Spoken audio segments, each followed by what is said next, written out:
Welcome back to Fab Fun. My name's Logan, and today I was working on this. Actually, this evening I'm about out of daylight. I didn't record because I was really working, trying to get as much done as I could as quickly as I could, and didn't want to worry about camera angles, but I did want to show you guys around just a little bit. Got the door hung.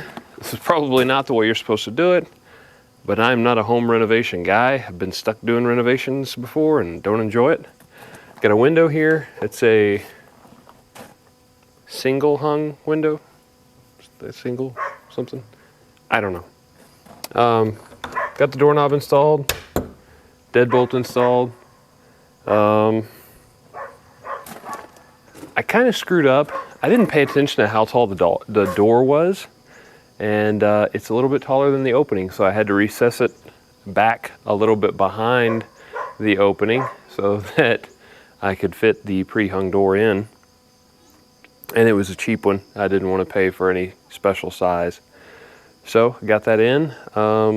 Need to put some paneling on. I might put another 2x4 in here and maybe one up top. I might add a little brace here. It's not a house, and it's not meant to be super heavy duty, but hopefully my wife will like it once she gets some of her craft stuff put in there.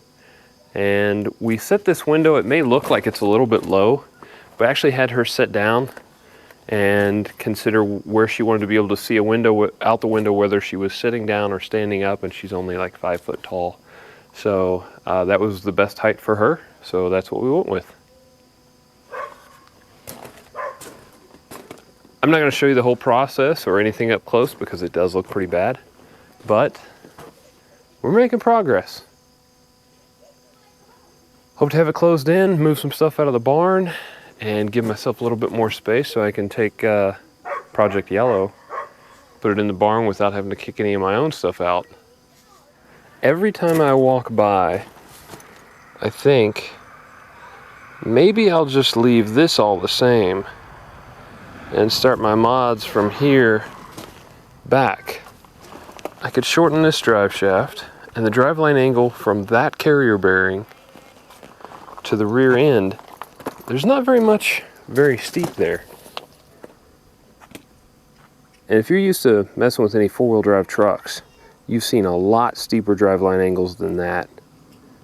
So if I shorten that drive shaft, shorten this drive shaft, move the carrier bearing up, cut the frame, and then bring it back together, I won't have to worry about the issue that you'll see here.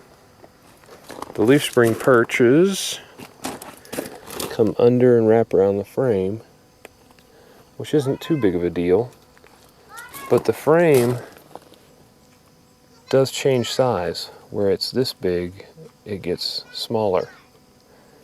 Now, there's a couple things that could be a benefit if I just cut all these rivets and slide the suspension forward instead of cutting the frame.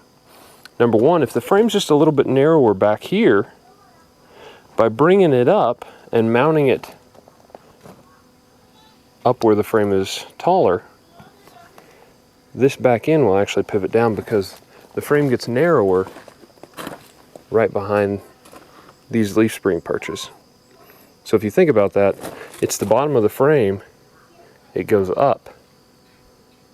So if I slide everything forward, it'll actually force the rear leaf spring perch down about 1.5 inches to 2 inches, which might improve the driveline angle a little bit. Granted, that far away it's not going to change it just a few degrees, but maybe it'll change it too much. I don't think I really have a driveline angle problem, even if I shorten it. I don't think it's going to be an issue at all. But to cut the frame or to cut the rivets, that's the real question. Well, thanks for watching Fab Fun. We do appreciate it. If you like the video, give us a thumbs up. And if you haven't subscribed, I don't know what you're waiting on.